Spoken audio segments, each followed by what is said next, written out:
Pagi. Baik, sebelum kita mulai pelajaran, kita berdoa dulu. Biron berdoa untuk kita. Silakan. Baiklah teman-teman, sebelum kita mulai pelajaran kita berdoa.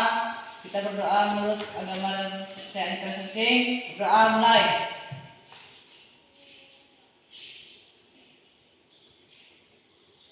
Doa selesai. Oke, terima kasih.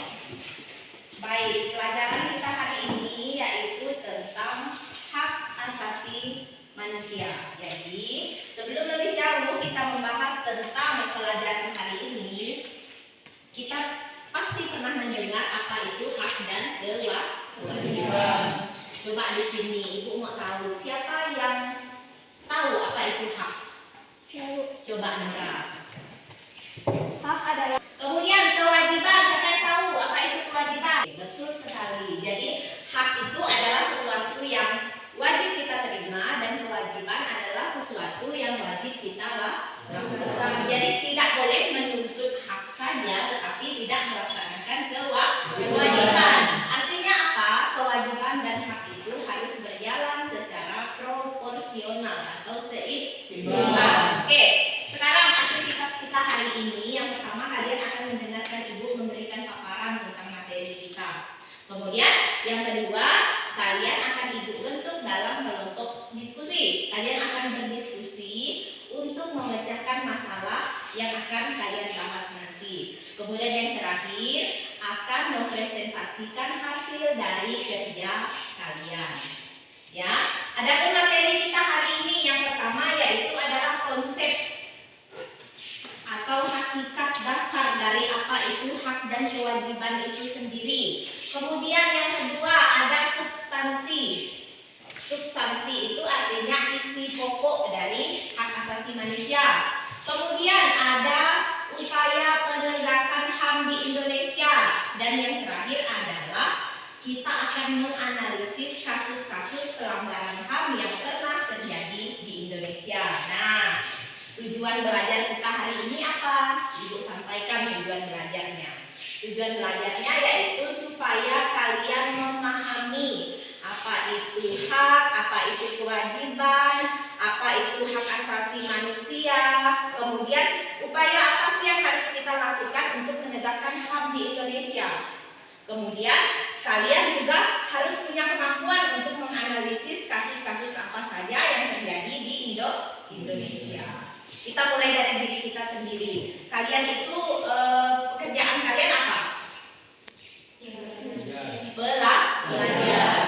Coba Ibu tanya, kira-kira apa sih yang bisa kalian lakukan sebagai bentuk partisipasi kalian untuk menegakkan HAM?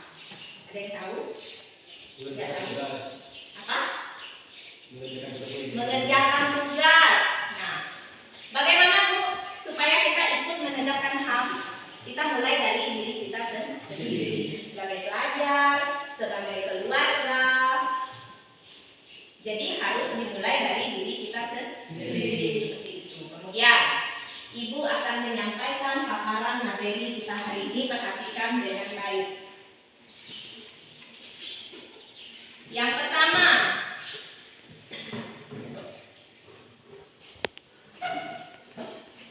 lihat ya, konsep hak dan kewajiban asasi manusia. Perhatikan, Ibu sampaikan. Hak asasi manusia lewat penjelasan yang sudah Ibu berikan ini. Silakan kalian mengajukan pertanyaan. Oke, silakan. Untuk mengatasi terjadinya kasus pelanggaran HAM. Pertanyaan yang bagus sekali. Bu, apa sih upaya yang bisa kita lakukan untuk mengatasi kasus pelanggaran HAM? Seperti yang Ibu bilang tadi, kita mulai dari pribadi masing-masing, tergantung apa tugas kita. Kalau kamu siswa, nah, lakukan upaya penegakan itu sesuai dengan porsi kamu. Kamu siswa, belajar yang rajin, hargai teman, hargai orang tua, hargai guru. Kalau kamu di keluarga, hargai orang tua, hargai saudaramu. Kalau kamu di masyarakat, hargai orang lain. Seimbangkan antara hak dan kewajiban. Itu adalah upaya yang bisa kamu lakukan dalam menegakkan hak asasi manusia. Satu pertanyaan lagi. Silakan. Mengapa sampai saat ini masih terjadi kasus pelanggaran HAM?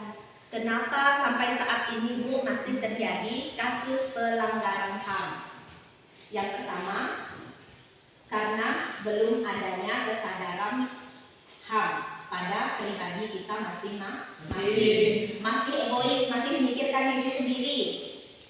Menyalahgunakan kekuasaan itu faktor-faktor yang menyebabkan masih terjadi pelanggaran HAM sampai saat ini. Bisa dimengerti? Oke, berikutnya. Oke, sekarang Ibu akan membagi kalian dalam 3 kelompok. Nah, ini barisan Iren, kelompok 3. Barisan Sinora kelompok 2, barisannya Dea kelompok 1, ya. Nah, Ibu akan memberikan satu contoh kasus pelanggaran HAM. Tugas kalian adalah menganalisis kasus tersebut dan jawab pertanyaan-pertanyaan yang ada di lembar kerja. Paham? Ya. Semuanya harus terlibat nanti. Karena dalam pembelajaran ini Ibu menilai 3 aspek. Yang pertama, pengetahuan kalian. Sejauh mana kalian paham materi yang Ibu sampaikan. Kemudian yang kedua, sikap selama pembelajaran, termasuk keaktifan kalian dalam berdiskusi. Kemudian yang ketiga adalah keterampilan, yaitu kemampuan kalian untuk menyampaikan kembali hasil dari kerja kelompok kalian. Bisa dipahami? Ya. Sekarang Ibu bagikan lembar kerjanya.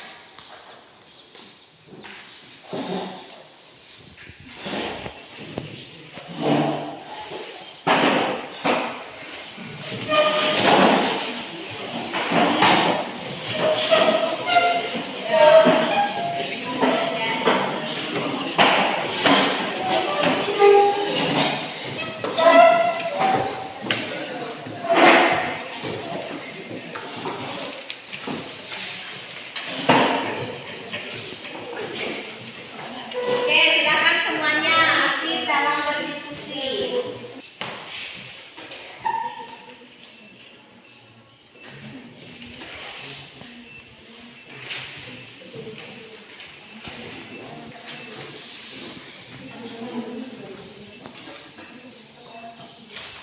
Langsung ke jawaban.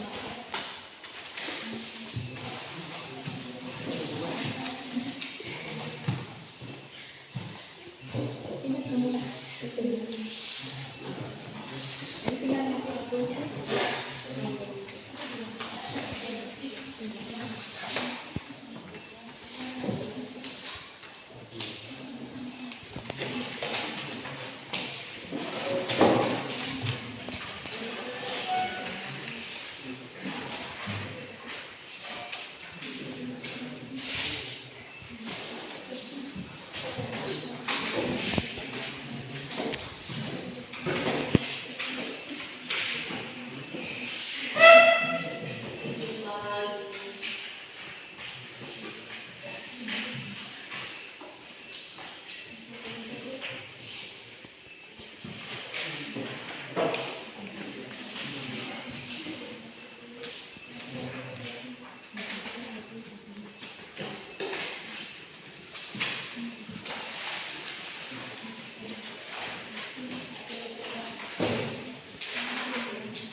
Semuanya ikut bekerja.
Ya, selamat pagi semuanya. Pagi.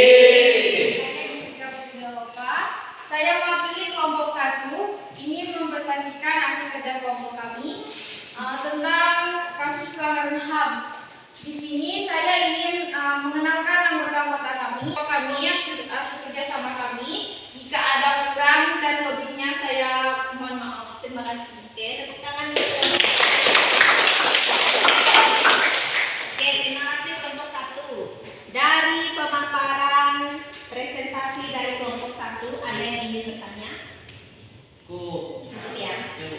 Bisa dipahami ya? Nah. Berdasarkan analisis kasus yang tadi sudah Ibu bagikan kepada kalian dalam bentuk lembar kerja, jadi di situ ditemukan sebuah kasus pelanggaran HAM yang terjadi di sekolah. Nah, hanya masalah sepele membuat seorang anak itu harus kehilangan nyawanya. Dan kasus pelanggaran HAM tersebut masuk dalam kategori berat karena menghilangkan nyawa orang lain. Nah, dari kasus yang sudah Ibu berikan tadi, kalian diminta untuk menganalisis kenapa sih sampai sekarang itu masih terjadi pelanggaran HAM di sekitar kita. Tadi sudah kita bahas di pelajaran bahwa ada 2 faktor yang menyebabkan masih terjadi kasus pelanggaran HAM. Yang pertama tadi adalah faktor dari diri kita sendiri, egois, bersikap individualisme atau mementingkan diri sendiri, kemudian menuntut hak tetapi tidak melaksanakan kewajiban. Nah, kemudian yang kedua tadi, apa sih dampak yang ditimbulkan dari pelanggaran HAM itu? Banyak sekali dampaknya. Seperti yang Ibu jelaskan tadi, jika masuk dalam kategori pelanggaran berat, maka tidak ada harga lagi nyawa manusia itu di mata manusia lainnya. Jadi pelanggar HAM itu, pelakunya itu harus ditindak dengan tegas. Nah, kemudian yang ketiga, apa sih peran kamu sebagai pelajar dalam upaya ikut meningkatkan atau menegakkan HAM? Kamu bisa mulai dari diri kamu sendiri. Yang pertama, jangan membiarkan kalau ada temanmu dibully oleh orang lain. Karena bibit-bibit pelanggaran HAM, kasus-kasus pelanggaran HAM itu berawal dari pembulian terhadap orang lain. Kalau kamu menemukan kasus seperti itu, tegur. Bersikaplah peduli pada orang lain. Kalau terjadi di lingkungan sekolah, kamu bisa melapor pada guru, pada kepala sekolah, pada guru BK. Itu juga bisa dikatakan sebagai upaya kamu ikut dalam proses penegakan HAM. Bisa dipahami? Nah, ada pertanyaan? Cukup ya. Ibu rasa sudah paham semuanya.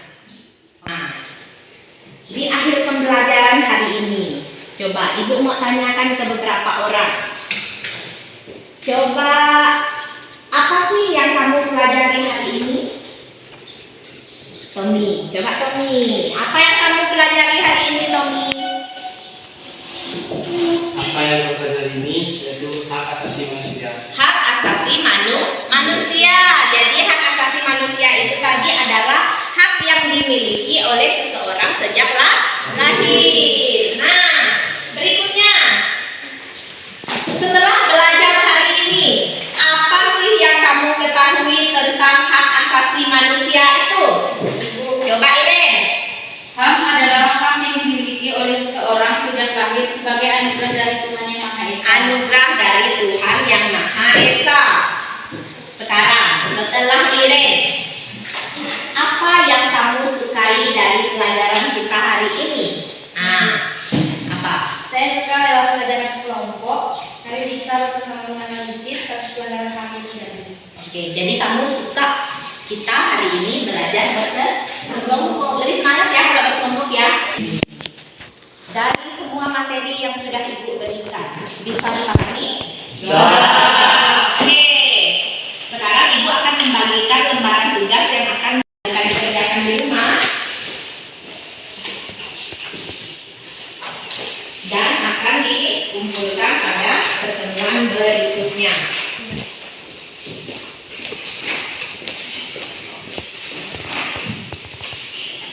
Di pertemuan berikutnya kita akan Demokrasi itu apa, Bu? Demokrasi tidak terlepas dari hak dan asasi manusia. Karena demokrasi adalah kebebasan dalam kita mengeluarkan pendapat. Itu sebagai apa? Hak atau kewajiban? Hak, betul sekali. Hak kita salah satunya adalah berdemokrasi, yaitu kebebasan dalam mengeluarkan pendapat. Sekali lagi, ada yang mau ditanyakan? Oke. Sebelum kita mengakhiri pelajaran hari ini, Ibu minta Biron berdoa untuk menutup kegiatan kita hari ini. Silakan. Baiklah teman-teman, kita sudah mengakhiri pelajaran kita. Sebelum kita pulang, kita berdoa dulu agama dan masing-masing. Doa mulai.